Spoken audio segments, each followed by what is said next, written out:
I think that's another reason why I'm not dating, because I can't do the apps. Yeah, no. Girl. No. Baby. Never. The last time I downloaded the app,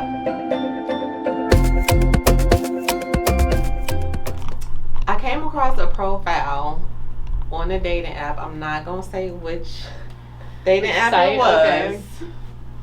I'll tell you behind the scenes. But it was this guy on there. He had on a wig. He had on a dress, black stockings, and high heels.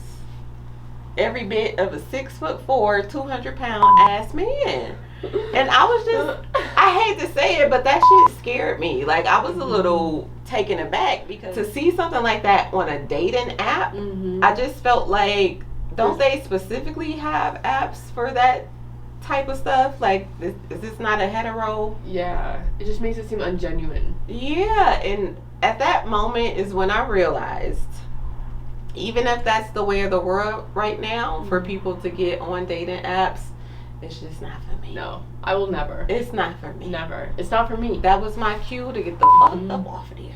I do think everyone I talk to is always like, oh, I met someone at a birthday party. Oh, I met someone at like I was out, they approached me. I do feel like it's much more real if it can be like a genuine encounter. There's something so bizarre about dating apps to me. I do think it's a certain personality that's there, and it's just not mine. Yeah, you know, exactly, like, it's just not my personality. Like, you gotta put certain pictures and look a certain way. One of my friends was trying to tell me how to put my profile, and I was like, bitch, I'm not marketing myself. But that's what it is. Even like social media, like, that's why it doesn't seem real. Yeah, because you're just marketing, you're selling yourself, versus I'm not doing that. Someone meeting you and being like, I feel your energy, I feel your vibe. Yeah. No. That's what I'm saying. Like, I would rather go off of pure vibe, pure intention. How do you feel? What are we talking about? Is it a connection here? Or you just pulling up because you feel like I own a business? Yeah. Or you pulling up because I look like I travel all the time? Like, that's awful. Is that your same experience with like dating out here in apps? Yeah, I haven't really tried the apps. I've always just known. Don't try. Yeah, I don't think I'll ever get into Don't try them, because I feel like they only getting worse. Oh, yeah. For sure. I've had good encounters where people like approach me and it's like a good conversation to start, but there's a lot of like, once we start talking, whether I realize it, I'm like, oh, we just don't have much in common, but a lot of it is holding conversation. Yeah. What we talked about, like, there's more to it than just like this facade that's being built. Well, they ain't got shit to talk about. Because what they got going on, instead of swiping left and right. Exactly. And I feel like it's an easy way to start a conversation off of what you perceive someone on. To be like, oh, I saw you traveled. Oh, I see you have kids. Yeah. Instead of genuinely like letting that come out into someone, like, hey, my favorite place to go to was here. Oh, I've always wanted to dream. Like, all that stuff is right there on a profile, versus having to dig so deep and find, like, do you want to share that stuff with me? But I'm not doing no digging either. No. I'm not doing no digging. I don't give a fuck about... Let me not say it like that. I'm sorry. It's not that I don't give a fuck about your past, but what does it matter? What I say that all the time, because I'm like, why do you want to know all this stuff from past relationships? I'm not the same person I was yesterday as I am today. Trust me, some shit has happened in this 24 period that I'm like, I'm not going to do that again. I've learned, I've seen, I've read something that I don't feel like even 6 months ago should matter too much. But some people are so into, you need to share every part of yourself with me right now, or else we don't have a connection. Yeah. Like, I want to get married and have kids, and it's like, to me, right now, I can't do that. But that's I can't do that, sir. Like, yeah. I don't even see marriage the same again after getting divorced. Like, well, I think everyone probably has some type of, that you've taken the time to work through and realize, like, oh, okay, that was kind of, I think a lot of people don't, and then they drag someone else into that. They perceive, the last person I was talking to, I think they had some issues with cheating, and they very much projected that on me. I've never done that. I've never even cheated on. Yeah. But the way that they were kind of like projecting all those other issues onto me. And so I was like, you need to heal. Like, you heal that part of you. Exactly. I'm a great person to know. I'm not going to do that to you. But if you don't trust me, we don't have anything here. Because I can't force you to be like, hey, I'm never going to cheat on you, and you to trust that from, like, a past relationship, whatever happened there. But you were saying you're a different person from 6 months ago, so I wish everybody would kind of just, like, move on from that stuff and not let it, like, weigh you down and define you so much. Men are so insecure nowadays. And it's like the older they get, the more insecure they get. Which is crazy. You would think the older they are that they have gone through enough or met enough people that they have had some type of, like, oh no, I'm secure in myself. I don't, my ego's not going to get bruised when they see A, B, and C because I've been here before. Right. No. That is not what is happening out here. And if it is, let me know. DMs are open. It's also the comparison, right? Yeah. Like, if I pull up in my car and they pull up in their car, it's already a comparison there. Like, sir, you don't even know what you're looking at. You know what I mean? Like, who gives a shit what type of car? How are you treating me as a person? I don't give a fuck what you're driving, because you probably got way more money than I do, or at least I would hope so. Let me put that out there. Let's be very clear. I mean, certain things I just don't want, but the fact that men automatically assume that it's such superficial shit that I want because I look a certain way. Exactly. It's like, yeah. We're not all out here to get money. We're not out here to run you dry. No. But they come with that perspective as if because you look a certain way, you're a pretty woman, that you are going to do them dirty in some way. Or that you should be even doing yourself dirty and not searching for a genuine connection. They assume that you're with A, B, and C people. And it's like, why does no one realize that even for myself I have a standard?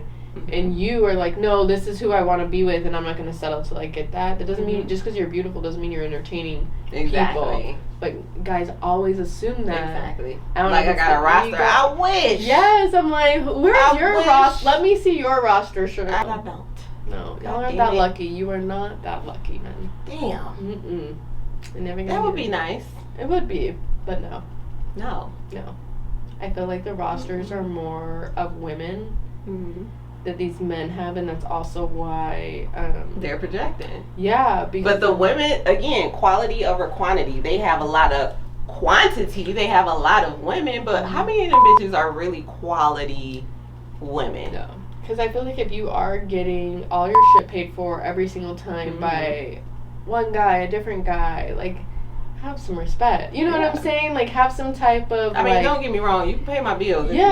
But don't be getting turned out by 5, 6, 7 guys. These girls out here, it's one caller's gone, the next caller's in because this one just got replaced or you didn't give enough attention, things like that. That I'm like, okay. It's awful out here, honey.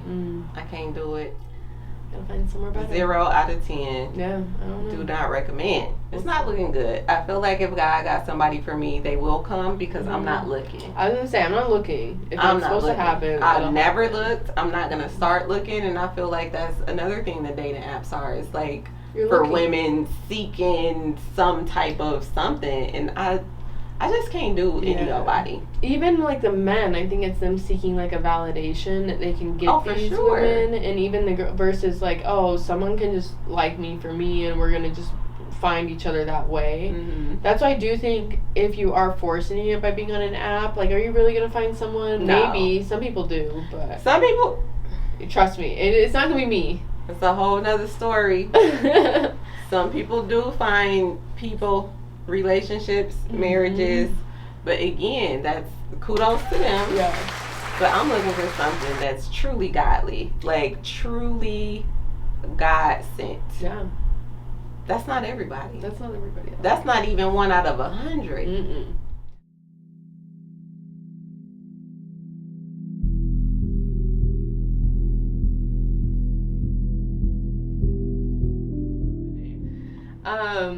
With dating, though, I do feel like manifestation is huge. Manifestation in life. We always talked a lot about manifestation throughout our appointments. and even what it can create. And I think also with a partner, like I want them to be manifesting and believing in like those types of the worlds. But even in business and career, you know, we were saying like what brought us together. What do you feel like manifesting you've even done to manifest in the time I first saw you 10 years ago? How much life has changed. Girl, you finna bring me to tears. So because, girl, there was Egypt. There were so many things that even in between appointments, I would see you, and it would seem like we had just talked about it, and 3 months later, we would be on a new path of what we just manifested. It would come to fruition. So, my awakening happened when life happened. When I got pregnant in my marriage is when my awakening really came to. And I didn't know anything about manifestation and spirituality. Like, I was a Christian, if you will. Organized religion was a thing. I read the Bible front to back at some point in my life, and I just never really resonated with that way of living. It was just something that, oh, my grandparents did this, my parents did this, now I guess I'm doing it kind of thing. So when I got pregnant, and I say when life happened, I started to see the world for what it was and not what I wanted it to be. And that also made me view my husband as not my husband, because the way he reacted to my pregnancy was not the way a husband should have reacted, or at least I felt like it wasn't right for you. Not at all. So after going through that, miscarrying, which was very hard, I feel like after miscarrying, I fell into a textbook type of depression. And I didn't even realize that I was depressed because I still had to come to work. You know, I still had to get up and go to the salon. Have those conversations. Hear other people's stories and not share my own. Even hear people's greatness too. Hear people's greatness, but I had to just keep it all in because I couldn't bring my personal life to work with me, just like I don't bring work home with me. So once I miscarried and realized that this is not a situation I should be in, this is not something that I want for the rest of my life. Well, it's good for you to realize that. A lot of people, I wouldn't say take that and take it in consideration. Oh, like, a lot of, and that's another thing. I'm gonna try to stay on topic, but a lot of women stay in marriages just to say that they married. A lot of women stay in marriages, and listen, everybody's different. A lot of women stay in marriages because of the children. Oh, I have kids, I can't leave. The kids need their dad. They need to stay together, blah, blah, blah. But it just wasn't that for me. So once I lost that pregnancy, I came to the realization that either this is going to be the rest of my life or this is where I make a new journey. And I remember running the bath. I love taking baths. It's one of my favorite things to do. It was a full moon this night. I took a bath, and you know, water holds energy. So as I'm in the bath, I'm literally thinking to myself, what are my next steps? If I leave this man, what am I going to do? If I get divorced, what am I going to do? I didn't tell anybody. I didn't even tell my family I was going through a divorce, or even thinking about divorce. So I cried, of course. I got out the tub, and I'm thinking, how the fuck am I going to leave? And I don't have enough money to leave. Like, I'm going to need to get a place, I'm gonna need to get another car, I'm gonna need to, I'm just thinking about all the shit. I know who you are now. I'm thinking about all the shit that I needed to get.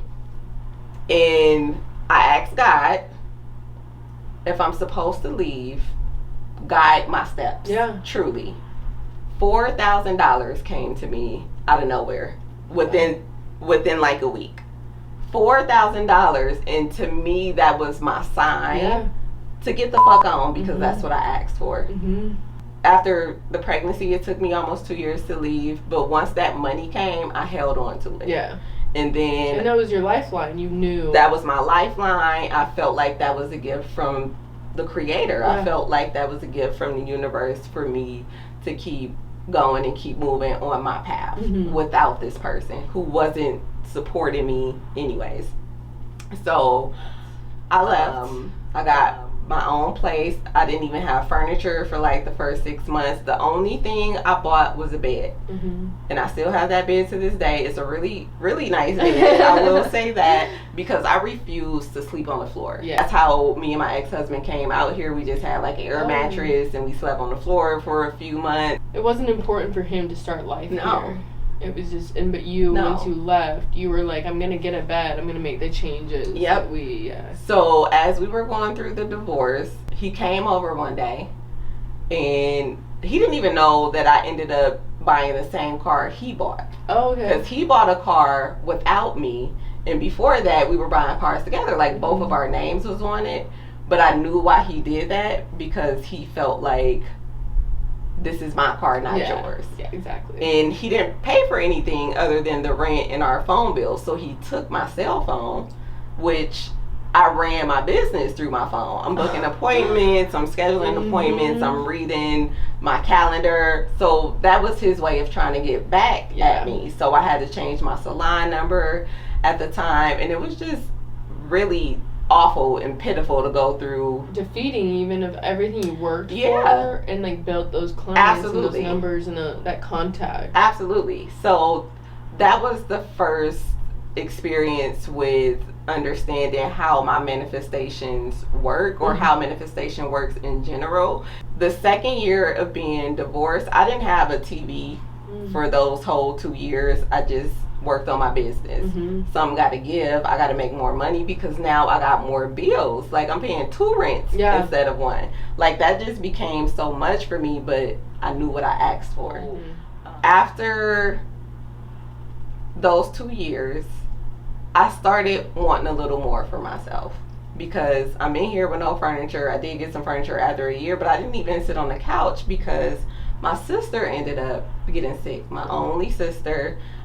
She got sick with a 1 in like 10 million brain disease, really, and passed away. And after her getting sick and passing, something in me changed. Like literally, with the loss of the marriage, the baby, and now my sister, something in me changed, that if all this negativity could happen, it's some good on the other side of this. It's some positivity somewhere in this. There has to be. It has to be. Everything can't be negative. So I just started to focus on the greatest and the best ideas and thoughts that I could think of. But then the pandemic happened. I ended up moving into this really nice apartment. Like this apartment wasn't even on my list to go look at. Like I ended up finding it on the way to look at another apartment. So as soon as the only apartment he showed me to, I didn't even look at any other floor plans. The first floor plan he showed me, I said, this is perfect. I moved in. The pandemic happened. Now I'm like, oh shit, not again. I'm finna lose everything. Like, what the fuck is happening? But we were only shut down for a month at the salon. After that, everything just started to get better. Like literally. I started taking more trips. I took a trip to Mexico by myself. Never even been out the country, and here my black ass is in Mexico. Don't speak a lick of Spanish, you know, but I just did everything that I ever wanted to do, and I wouldn't be here if it wasn't for my belief. Only in the Creator and in myself, right? Because I know where God dwells. And for me, God is within and not without. God is all around, but the best place to go is within yourself to find that peace and that stillness. And I feel like just over the years in the salon, that's what people gravitated towards but didn't realize what it was. So that's why I say people love my spirit, you know, and it like keeps it coming around. And I feel like that had just like manifested into like more of what you thought you could do for yourself, even pushing it further than even when you got divorced. You were probably just thinking so small of I just need to work this many days to make this much money and I'll be good. To now say, oh, I'm retired, is truly like, I feel like the manifestation more than what you were even thinking at that time. Absolutely. It was above your own head that you just need to get there. And then once you kind of start to get into that and trusting yourself and your gut too, it's like what it turned into is crazy. Absolutely. Literally. Like you said, things just start bubbling above and beyond. You have to believe in yourself, you know. The universe is mental. It will just send you, and we've talked the universe is mental. If you can think it, it truly can be done, but you have to believe in yourself to even execute these things. How was your manifestation journey? I feel like it was similar. A lot of my manifestation has been learned through other people. I grew up in a very religious area where it was organized religion, where it was not in the sense of like, it just wasn't in this sense. It was very different. I didn't really understand manifestation, but I felt like I was always brought to people for a reason. Like you and I feel like I've always come into contact with people who have been on that level, because like we talked about, we found each other so randomly and to stick together for so long. That's what brought me to texting you and us even getting here. Randomly hitting you up and it just being like, this kind of all fell into place. This is something my whole life I feel like I have had in me as like type of creative directing, modeling. And have always been told, but pick the safer option, which was dentistry. It was easy. It was what everyone tells you to do. But this is something I had no type of knowledge in. I had no type of just to trust my creative ability and hope that somebody else would trust me. It's something you just have to show people. You can't put on paper. You can't put on, hey, here's my resume. Like, it is just true belief in someone that you also believe in their vision and can execute it. But I do feel like me putting it out there, I knew it would be somewhere in hair, because that was something that I always said, once I accept my hair, once I accept myself, it will change my life. Because whether it's expressing yourself creatively, helping other people get to that point of feeling themselves confidently and trusting in themselves, that something is huge to me. I still feel like the relationships you build are for a reason. The conversations we had were for a reason. We talked so much about manifestation, so much about our goals and just like what we thought would be our next, that it just like ended up somehow happening. So I don't know if that's just putting it out into the world, but I really feel like things have all fallen into place. Things are still falling into place. Amen.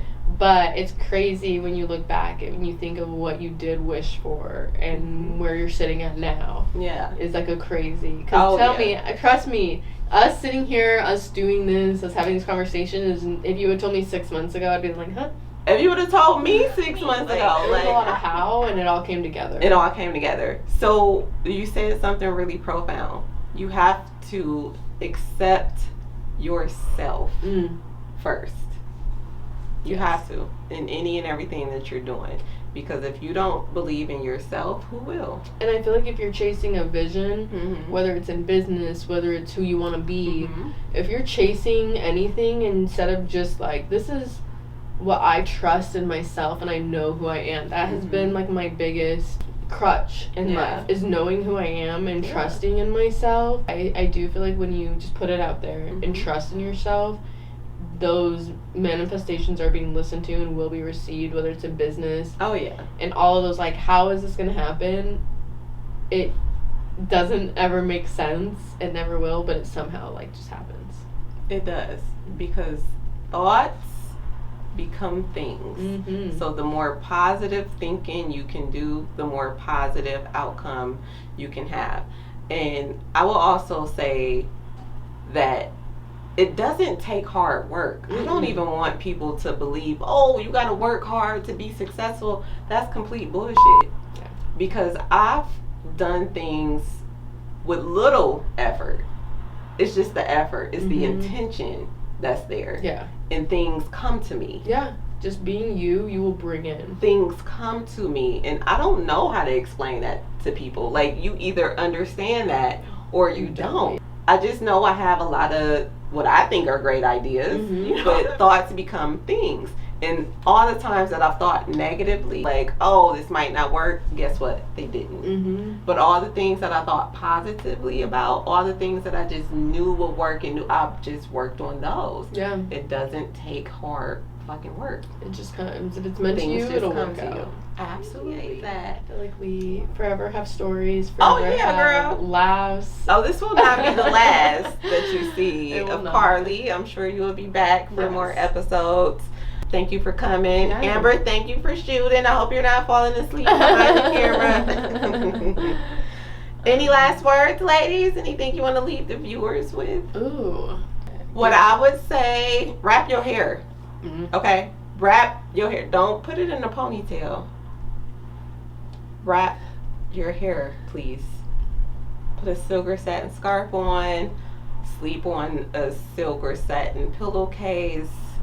That's my hair tip for tonight. We have raised our hair standards and we're not going back. Not at all. Okay? There's a lot of growth over here. There's a lot of growth for sure. You have I feel like the best advice I was ever given is like being yourself. Yeah. Is like one of the greatest things, and you'll be put into every situation you're supposed to be in. Amen. That is beautiful. This felt like a healing journey. Love it. Is this what it felt like at the salon? Yes. Now you see how we felt. Yes. Now you understand exactly how it is to be in the chair. Yeah. Not behind the chair. From behind the chair. Now you in the chair. Amber, any last words for the viewers? I don't have anything. Amber's out. All right. Until next time, stay tuned for next week's episode. Bye. Y'all trying to get me all emotional, child? I don't want to be crying on camera on the first episode.